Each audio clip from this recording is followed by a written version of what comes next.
율법이냐 아니면 믿음이냐에 대해서 다루고 있습니다. 바울이 갈라디아 성도들에게 편지를 쓴 이유가 단 한 가지이죠. 복음을 전할 때 믿음으로 인해 구원 얻는다는 것인데, 바울이 복음을 전한 이 갈라디아 성도들이 거짓 교사들에게 넘어갔기 때문입니다. 우리가 거짓 교사라고 하면은 지금의 이단입니다. 거짓 교사들은 이 갈라디아 성도들에게 예수를 믿되 율법도 꼭 있어야 된다라고 그렇게 전하고 있습니다. 예수로 끝이 나면 되는데 그 다음에 율법도 있어야 된다는 것이죠. 이 시대의 이단도 마찬가지로 예수는 인정합니다. 우리가 잘 알고 있는 만민중앙교회에서도 예수는 인정하되 거기에 목사죠. 교주는 따라야 됩니다. 교주의 말은 믿어야 됩니다. 신천지 이만희는 보혜사 성령님이 임했다라고 그렇게 말을 하게 됩니다. 아무리 훌륭한 목사라 할지라도 예수와 나란히 있을 수가 없으며 그 위에도 있을 수가 없습니다. 예수 이외에는 다른 아무것도 있을 수가 없습니다. 율법은, 이 율법이라는 것은 성령을 주시 못합니다. 바꿔서 말하면 이단은 성령을 줄 수가 없습니다. 어떻습니까? 악령입니다. 이 이단은 악령이라는 것이죠. 또 율법은 저주를 가져오게 됩니다. 우리가 갈라디아서 3장 10절 말씀에서 이렇게 말씀을 했었죠. 율법에 속한 자들은 저주 아래에 있나니, 율법에 속한 자들은 저주 아래에 있다라고 그렇게 말씀을 하고 있습니다. 하나님은 모세에게 이 시내산에서 계명을 주셨죠. 모세가 이 시내산에 있던 모습을 이제 이스라엘 백성들이 보게 되는데, 산에서 부연 연기가 나게 됨을 이제 보게 됩니다. 그리고 그 가운데 벼락이 치고 번개가 나고 또 나팔 소리를 듣게 됩니다. 이 모습을 보게 된 이스라엘 백성들 어땠습니까? 무서워서 벌벌 떨게 되었습니다. 그래서 이스라엘 백성들은 모세에게 이렇게 말을 하게 되죠. 하나님이 우리에게 직접 말하시면 우리가 죽을 수도 있으니까 모세 보고 말하라라고 이제 모세에게 말하게 됩니다. 그럴 때 이 모세가 어떻게 말을 하게 되냐면 출애굽기 20장 20절 말씀에 이렇게 말씀을 합니다. 앞까지만 한번 읽어보겠습니다. 시작. 모세가 백성에게 이르되 두려워하지 말라. 여기까지만 읽어보겠습니다. 모세가 백성에게 이르되 두려워하지 말라. 율법을 주신 목적의 이 답이 오늘 이 말씀에서 정확하게 나오게 되는데, 그러니까 이 죄 짓지 말라라는 것이죠. 죄 짓지 말라. 그리고 20장 20절 계속 한번 읽어보겠습니다. 시작. 모세가 백성에게 이르되 두려워하지 말라. 하나님이 임하심은 너희를 시험하고 너희로 경외하여 범죄하지 않게 하려 하심이니라. 아멘. 이 범죄하지 않게 하려 하심이라. 그러니까 율법을 너희들에게 주었으니까 이 율법을 잘 지켜라입니다. 그래서 율법은 이스라엘 백성들의 범죄 때문입니다. 그런데 율법은 어떻게 됩니까?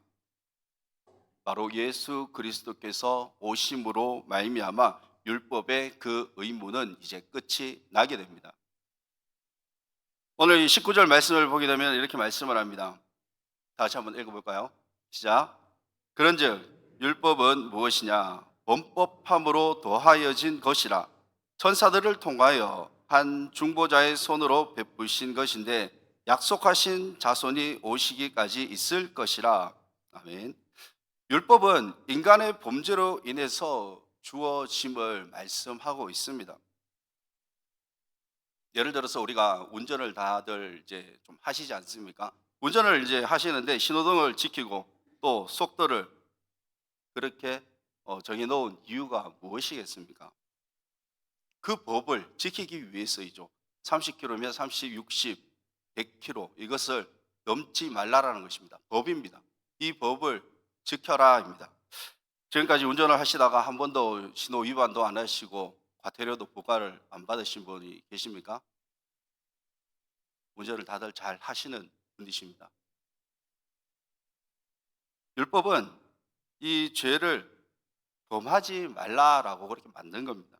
죄 짓지 않는 사람, 그런데 어떻습니까? 아무도 없습니다. 율법의 끝은 약속하신 그 자손이 오시기까지라고 그렇게 말씀을 하고 있습니다. 그러면 누구일까요? 바로 예수 그리스도임을 말씀하고 있는 것이죠. 우리가 이 시편 1편에서는 이렇게 말씀합니다. 율법을 주야로 묵상하는 자는 어떤 사람입니까? 율법을 주야로 묵상하는 자는 바로 복 있는 사람이라고 말하고 있습니다. 그러나 지금 우리는 이 율법이 아닌 예수를 묵상해야 한다는 것이죠. 이러한 상황에 예수님이라면 내가 이러한 처지를 당하고 있는데 예수님이시라면 어떻게 하셨을까라는 것을 묵상해야 합니다. 우리는 이 삶 속에서 얼마나 율법을 묵상하십니까? 아니면 예수님을 묵상하며 그렇게 살아가고 있습니까? 만약 우리에게 큰 일이든 작은 일이든 결정을 해야 할 일이 있으면 우리는 예수님을 묵상해야 합니다. 그러니까 주위의 사람들에게 물어보는 것도 좋겠지만 최소한 우리는 하나님에게 기도하며 그 일을 추진해 나가야 된다는 것이죠. 우리가 이 요수아에서 여리고성을 무너뜨릴 때 하나님 앞에 기도하고 말씀하신 대로 행했습니다. 그랬을 때 이 여리고성은 무너지게 되었습니다. 그 다음에 성이 무엇입니까? 아이성이죠. 아이성은 작은 성입니다. 여리고성보다 더 작은 성인데 가만히 생각해 보니 이 요수아가 이 여리고성을 우리가 무너뜨렸는데 아이성은 충분히 하나님께 기도하지 않아도 무너뜨릴 것이라는 그러한 생각으로 아이성을 점령하게 되었습니다. 그런데 어떻게 됐습니까? 아이성을 점령을 했습니까? 점령하지 못했습니다. 졌습니다. 우리는 현실에 일어나고 있는 일을 예수님이시라면 어떻게 하실까? 우리는 예수님의 초점을 맞추어서 바라보아야 합니다. 그리고 난 다음에 우리가 결정을 해야 한다는 것이죠. 우리는 사람의 생각 또는 주변의 말보다 예수님이시라면 어떻게 행하실까라는 그러한 생각으로 우리가 그 모든 일들을 행해 나가시기를 바랍니다. 제가 별로 좋아하진 않는 말입니다. 지금까지 이렇게 해왔기 때문에 앞으로도 이렇게 해야 한다라는 그런 고정관념입니다. 그러니까 지금까지 이건 이렇게 했었고 또 저건 저렇게 했었기 때문에 앞으로도 계속 그렇게 해야 한다는 그러한 고정관념, 그것을 별로 좋아하지 않는다는 거죠. 이것은 자신만의 그 법을 만들게 하는 것입니다. 이것이야말로 율법주의자가 되어버립니다. 어떠한 일이든지 우리는 주님의 그 시각으로 바라보아야 하는 것이 무조건 지금까지 해왔기 때문에 자신의 그 생각을 벗어나서는 안 된다는 것이죠. 저번에도 제가 말씀을 한번 드렸지만 제가 어렸을 적에 주일에 절대 돈을 쓰면 안 되었습니다. 그런데 지금은 우리가 어떻습니까? 교회에 오기 위해서 버스를 타거나 택시를 타면은 죄를 짓는 일일까요? 주일에 외식을 하면 어떻습니까? 하나님에게 큰 죄를 짓는 일입니까? 우리가 누가복음 6장 말씀을 보게 되면 예수님과 이 바리새인들 간에 이 안식일에 대한 논쟁이 일어나게 됩니다. 예수님과 이 제자들이 밀밭 사이로 지나가면서 이삭을 비벼 먹게 됩니다. 평일에는 이삭을 비벼 먹는 것은 아무런 잘못된 일이 아닙니다. 그런데 그날은 안식일입니다. 이삭을 비벼 먹는 제자들을 보고 바리새인들은 이렇게 질책을 하게 되죠.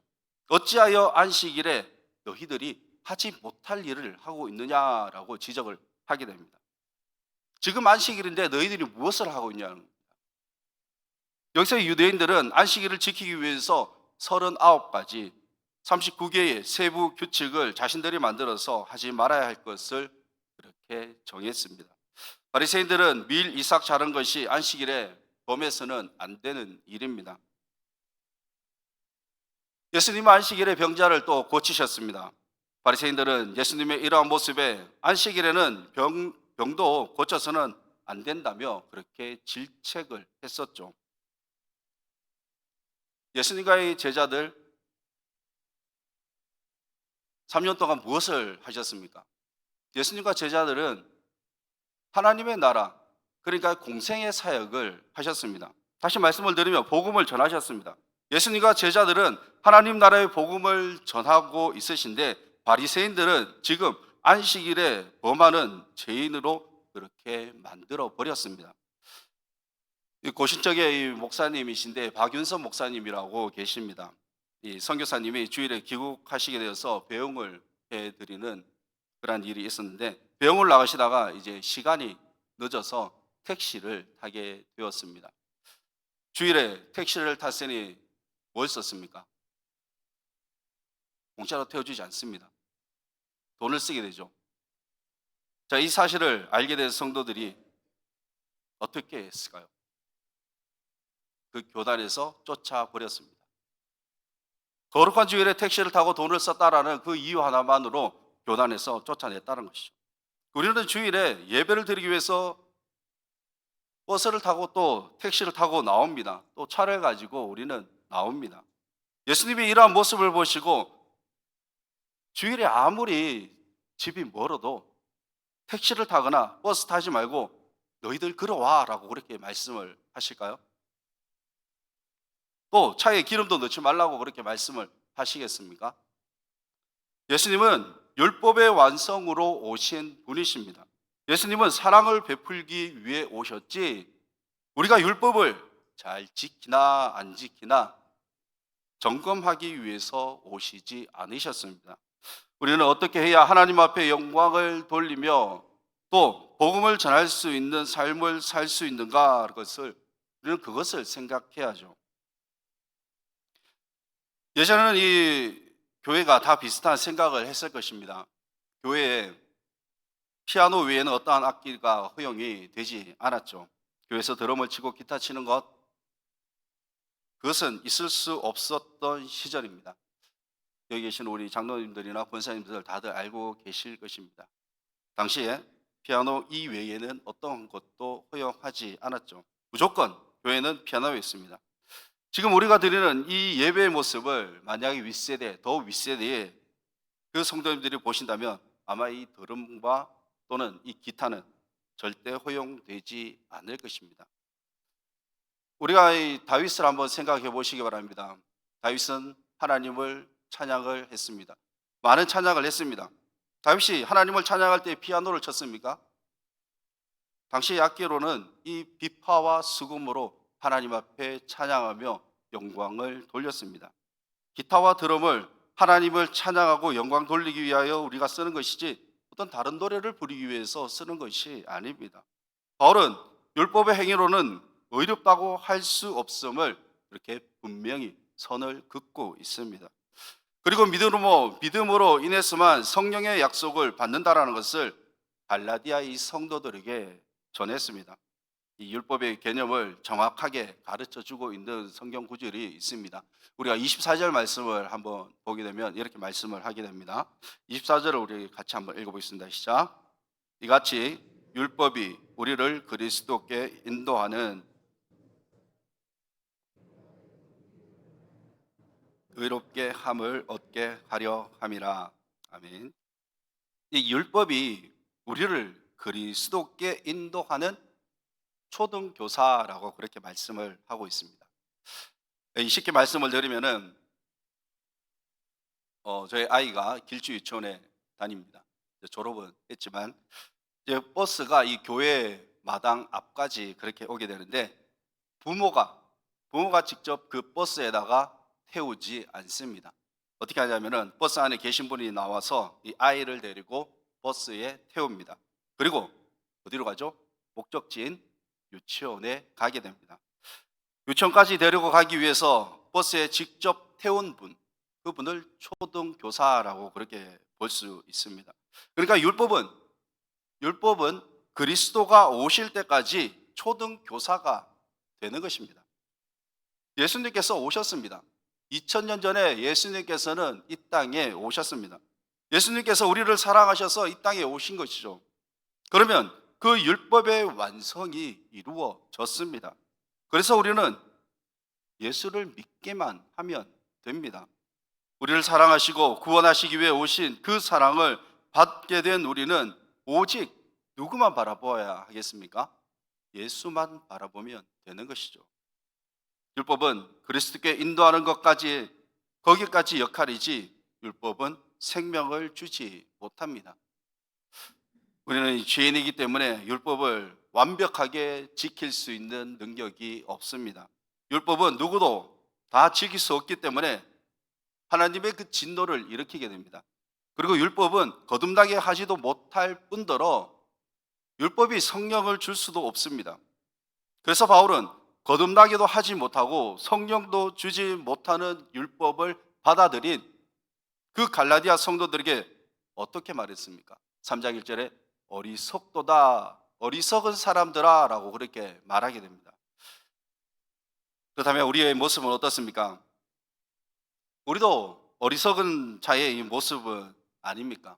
오직 예수로, 우리도 오직 예수로 예수 앞에서 예수를 묵상하며 그렇게 신앙생활을 하면 되는데 전통과 또 형식의 그 틀에 묶여서 벗어나지 못하는 경우가 많이 있습니다. 우리가 나에게 주어진 일을 할 때, 특히 우리가 교회에 또 일을 행할 때에 과연 예수님이시라면 어떻게 하실까? 나에게 주어진 상황, 이 상황에 예수님이시라면 어떻게 하실까? 지금까지 이렇게 했기 때문에 그대로 해야 한다라는 그러한 율법에 매여 살아가는 것이 하는 것이 아니라 예수님이시라면이라는 그 질문을 던져 보시기를 바랍니다. 이제 명절이 얼마 남지 않았습니다. 다음 주, 다다음 주가 되면은 이 설이죠. 제가 고등학교 때에 일입니다. 저희 집에 이제 친척들이 많이 모이셨습니다. 작은 아버지와 고모가 이제 고모 1, 2, 3이 있으신데 이제 굉장히 많은 사촌들도 이렇게 모이셨어요. 함께 음식도 먹고 재밌는 그러한 시간을 보냈습니다. 참고로 저희 아버지 쪽에는 교회를 다 다니지 않으셨습니다. 그러니까 저희 어머니 쪽만 이렇게 교회를 다니셨죠. 그러니까 이제 최성현 권사님이 전도하신 할머니, 그 외할머니가 저희 외할머니니까 아버지 쪽은 다니지 않으셨습니다. 그래서 다 같이 작은 아버지하고 고모 1, 2, 3이 오셔가지고 다니지는 않으셨지만 줄을 찾으셨습니다. 소주입니다. 그 소주를 굉장히 많이 찾으셨습니다. 그러면 저는 소주를 사러 갔다 왔습니다. 차위 사람이 많이 모이고 술도 마시고 또 이 음식도 많이 먹고 나면 특히 여자분들이 할 일이 굉장히 많지 않습니까? 설거지도 해야 되고 또 치워야 되고 할 일이 사실 많습니다. 자, 이 할 일이 많은 가운데 저녁쯤에 어머니가 교회를 가신다라고 그렇게 하셨습니다. 그런데 함께 모였던 고모 1, 2, 3이 어머니에게 이렇게 말을 했습니다. 예수쟁이라고 그렇게 이야기를 했습니다. 이 예수쟁이는 이 그리스도인을 비하하는 말이죠. 굉장히 낮추어서 부르는 것이 바로 이 예수쟁이입니다.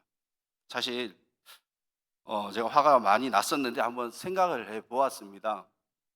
차라리 어머니가 이렇게 친척들이 많이 모여져 있는 가운데에 그 가운데에 예수를 전했으면 어땠을까? 친척들이 모일 수 있는 시간 우리 많이 있습니까? 명절 빼고 많이 있지 않습니다. 그 상황에 예수님이시라면 어떻게 하셨을까? 라는 것을 생각해 보았습니다. 예수님도 이 안식일에 제자들과 밀 이삭을 비벼 먹으면서 복음을 전하셨습니다. 명절에 그 친척들이 함께 모였을 때 복음 전하기가 어떻게 보면 제일 좋은 기회라고 볼 수가 있는 것이죠. 돌아오는 이번 명절에 예수 믿지 않는 그 친인척들에게 복음을 전할 수 있는 우리 모두가 되시기를 소망합니다. 우리가 27절 말씀을 보게 되면 이 세례 받는 것에 대해서 말씀을 하고 있습니다. 27절 말씀을 한번 보겠습니다. 시작. 누구든지 그리스도와 합하기 위하여 세례를 받는 자는 그리스도로 옷 입었느니라. 아멘. 우리가 이 세례라고 하면 무엇이 떠오르게 됩니까? 물 세례로 연상을 하게 되는데 침례죠. 그러니까 27절에서 세례 받는 자는 바로 그리스도와 연합이 된다라는 그 뜻을 가지고 있습니다. 우리를 그리스도와 연합하게 되고 또 삶의 변화를 경험할 수 있는 그 성령 세례를 의미하고 있습니다. 바울이 성령 세례를 받은 자는 율법의 그 옷을 벗고 그리스도의 의의 옷을 입었다라고 그렇게 말합니다. 이 그리스도의 옷을 입었다는 것은 그 사람과 같이 된다는 것이죠. 그러니까 예수 그리스도와 같은 사람이 된다는 것입니다. 다시 말씀을 드리면 그리스도를 닮아가는 그러한 생활 습관을 가지며 살아간다는 것입니다. 결국 이 세례를 받는다는 것은 그리스도의 의로운 삶을 따라 살 것을 말합니다. 동시에 이 그리스도를 닮은 새로운 피조물이 되는 것을 말합니다. 이 옛날에 옷이 날개라는 말이 있습니다. 지금도 많이 사용을 하지만 어떤 옷을 입느냐에 따라 가지고 그 사람의 이미지나 또는 분위기가 달라 보이죠. 행동도 마찬가지입니다. 우리가 양복을 입고 아무 곳이나 계단에 앉지 않습니다. 또 양복 입고 주무시는 분이 계십니까? 그렇지 않습니다. 양복 입고 먼지가 많은 곳 있지 않고 또 드레스를 입고 먼지가 많은 곳에 또 있지 않습니다. 앉지 않습니다. 혹시 드레스를 입고 설거지를 하시는 분이 계십니까? 그런 분 없으실 것입니다. 그런데 군복을 입으면 어떻게 될까요? 아무데나 다 앉습니다. 여기저기 앉아도 상관없습니다. 우리가 어떤 옷을 입고 있느냐에 따라서 그 삶의 모습이 달라지는 것입니다. 그렇다면 우리는 지금 우리는 누구의 옷을 입고 있습니까? 우리는 성령 세례 받은 자로 바로 그리스도의 옷을 입고 있습니다. 그리스도와 함께 우리는 성령 세례를 받은 자입니다. 그렇다면 우리는 성령 세례 받은 자로서 그러한 삶을 살아가야 하는 것이죠. 그리스도의 의의 옷을 입고 우리는 살아가야 합니다. 그런데 의의 옷을 입고 살아가는 것 쉽지만 않습니다. 그러니까 이 그리스도인으로서 살아간다는 것이 쉽지만은 않죠. 현재 우리나라의 교회에 대한 사회적인 이 평판을 보게 되면은 그렇게 좋지는 않습니다. 부정적일 것입니다. 교회에 대해서 긍정적으로 평가하는 사람들이 많지 않다는 것이죠. 그렇다면 그 이유가 무엇이겠습니까? 세상 사람들이 교회에 대해서 인식을 별로 좋지 않게 생각하는 그 이유, 교회와 교인들의 행실이 이 본이 되지 못하기 때문입니다. 물론 사회에 선한 영향력을 끼치는 부분도 그런 분들도 많이 계시지만 부정적인 모습에 많이 비춰지고 있기 때문입니다. 이 덩달아 이단들도 교회라는 그러한 명칭으로 그렇게 혼합해서 쓰고 있으니까 얼마나 교회에 대한 부정적이 많겠습니까? 이것은 전도의 길을 막는 어떻게 보면 가장 큰 장애물이 되고 마는 것이죠. 예수님의 그 이름에 누를 끼치는 일입니다. 그러나 우리는 그리스도로 인해 세례를 받았고 그리스도의 옷을 입은 자입니다. 그래서 우리는 그리스도의 옷을 입은 자로서의 그 삶을 살아가야 합니다. 우리 율법의 완성자로 오신 분은 바로 예수 그리스도이십니다. 그러면 그 율법의 완성자로 오신 예수 그리스도를 닮아가야 하는 것이죠. 이 땅에 오신 예수님은 바로 우리를 사랑하시기에 오셨습니다. 죄인으로 율법을 지켜야 하지만 율법의 그 완성으로 오신 예수님으로 말미암아 우리는 구원을 얻게 됩니다. 우리는 예수님의 그 사랑을 입고 살아가는 자들입니다. 바울은 갈라디아 성도들이 예수보다 다른 법을 따르는 그러한 모습에 굉장히 안타까워했습니다. 예수만이 진짜 사랑이고 또 구원자이신데 다른 것을 따르는 것을 보고 바울은 얼마나 안타까웠겠습니까? 우리는 예수 이외에 다른 것에 기준을 삼고 그렇게 살아가는 것이 아니라 주님을 나의 기준으로 모시며 그렇게 살아가시기를 바랍니다.